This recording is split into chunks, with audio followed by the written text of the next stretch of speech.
like, is that him? Yeah, it has to be him. But yeah, it's just like, man. So Allie's husband came to AEW with her. See, now I had no idea. I knew who Sutter was. I know who Ali was because of their roles in Impact. Sutter looks fucking different as hell, man. He looks In a old black now. coat. He looks He looks. old. Like he He looks. looks different. He just looks different to me. He's lost a lot of weight. I'll give him that as well. But Red Sox fan makes a good point because I didn't think about this. I mean, it could be setting up the villain 2.0 stuff with Marty Scurll, but it seems like everyone who debuts ends up debuting against Cody. Have you noticed that? Yeah, because he's the biggest, one of the biggest stars there. And you do know what Villain Enterprises is, right? Right. Yes, I do. Yes. Yes. Okay. But you see what I mean, though, right? At the moment, before Red Sox fans said that, it didn't make sense to me for them to attack Cody. Unless they're trying to make a statement. Oh, wow, they attacked Cody. But then Allie came out, so then it made sense. Now, would you guys in the chat room consider Chicago a well-known wrestling town? Even not just with the WWE and AEW, but an overall intelligent wrestling crowd where they should have. Do you think AEW kind of took that for granted, saying, "Okay, we're in Chicago. You know, this is a wrestling crowd. They will probably know who these guys are, and let's do this. Let's debut them tonight because they know who they are." You think that's what they did, and it just fucking fell flat because they got "Who Are You" chants. Yeah, because most of these fans were the same fans who were at Survivor Series weekend. Because if you look in the crowd, half the crowd that was there are the same people who were here. Right. So I don't know about half the crowd, but the familiar faces that we're used to seeing every week during those big shows. But yeah, they were basically the same people. But I think it's different because these type of, I don't know. I mean, it's tough to say because I feel you like just never know what AEW you're gonna said, get. "All right, we're in Chicago.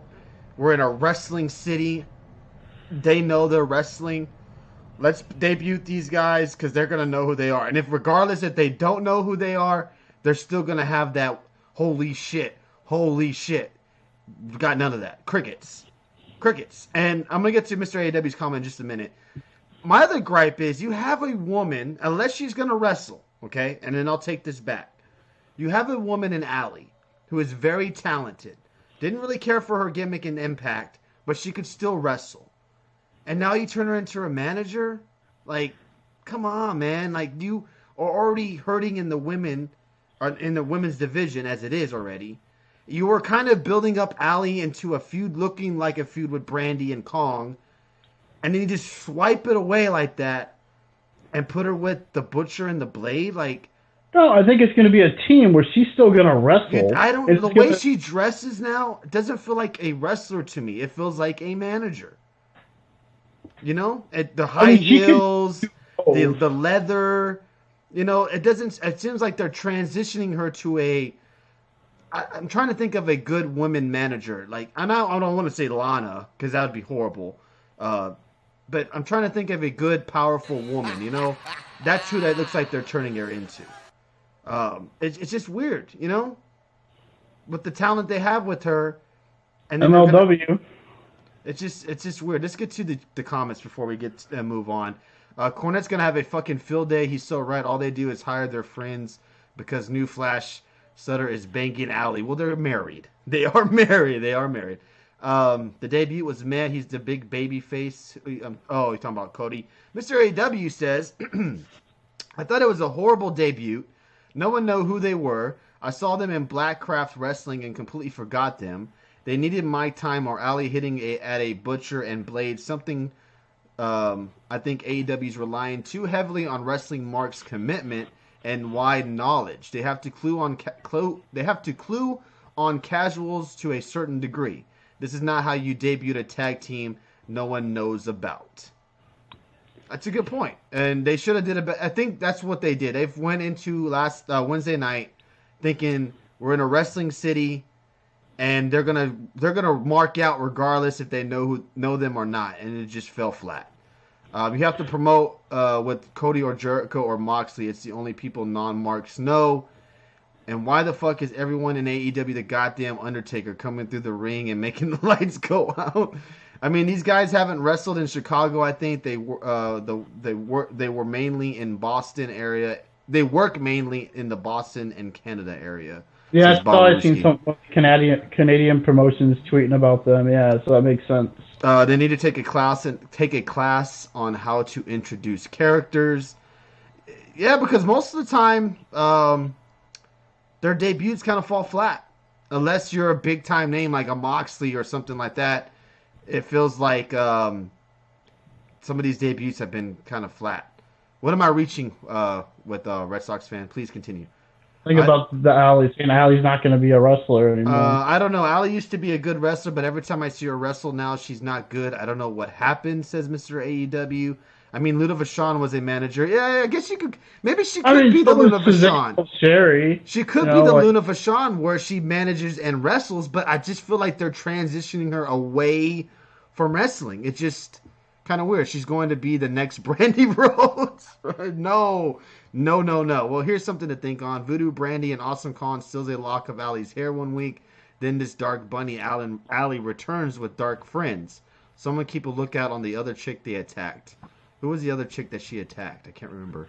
Really, the Butcher and the Blade? She's the fella minion. Red Sox fan, they don't do much big indie shows. Really unknown, which makes it interesting.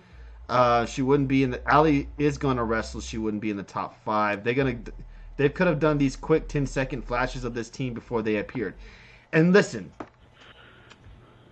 these vignettes that the Dark Order have been doing 2 weeks in a row has done the Dark Order so much justice to where I am actually interested in the Dark Order when I didn't give a shit about them when they first debuted with AEW. These video packages have really helped the Dark Order and gotten a lot of people invested in them when they should have did this when they first came into AEW. I feel like they should have did the same thing with these guys. Show a little video package. Maybe, I get it may have been corny, but maybe they're in a meat factory or they're doing what they do. And then they debuted a couple of weeks later and attacked Cody. I think that would have helped them out tremendously. Now, maybe they do that eventually, but you would think they would have done it already, you know? I really don't think their gimmick is going to be them working in a butcher shop. I don't think that's their gimmick. We're not going to see Allie telling them how to cut the meat. I mean, I don't think that's where they're going with this. I think you're still caught up on Rhino. I am. You're right. I got the Rhino video package in my or promo in my mind right now. On Road to the BTE, they can release vignettes. Very true. And the thing is too, and this is the one thing that people got mad at the WWE with, and I'm gonna not so much get mad at AEW with it, but I'm gonna show the same criticism they did with WWE.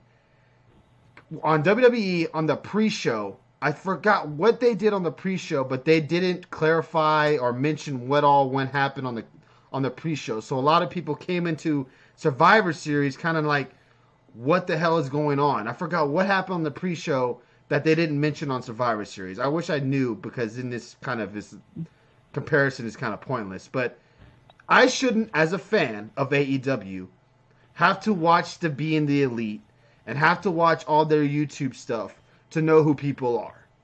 They should be able to help us as the casual fans that may not know who these guys are. They should help us, not us go search up on YouTube. I get it. You can easily do that, but you shouldn't have to.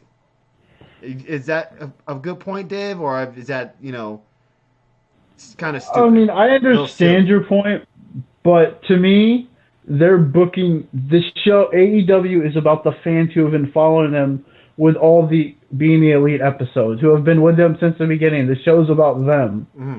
But that's what they said. We're making this show for you guys. And these are the fans who've been following their YouTube channel, who watch every week. So that's why they figure a lot of them should know. But then there's going to be those fans who probably don't watch, and they're just watching AEW because it's the cool thing to do. Okay. All right. Fair enough. After seeing an old interview, I understand why Ono is the talker and not the other guy. And, is he that bad? Seriously, who's running the show? If this was a traditional sitcom, they would have been canceled by now. Wow. Damn. Okay. Was she known as the bunny before last night? Because I only heard her called that in Yes, Impact by more. Right? she Yes. was.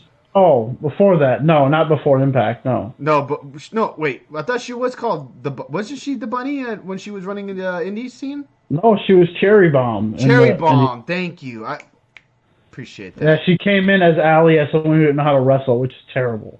And then she turned to the Dark Bunny and then she died. So yeah, Oh, that's right. now She got she's back. killed. That's right. She got killed off. Very, very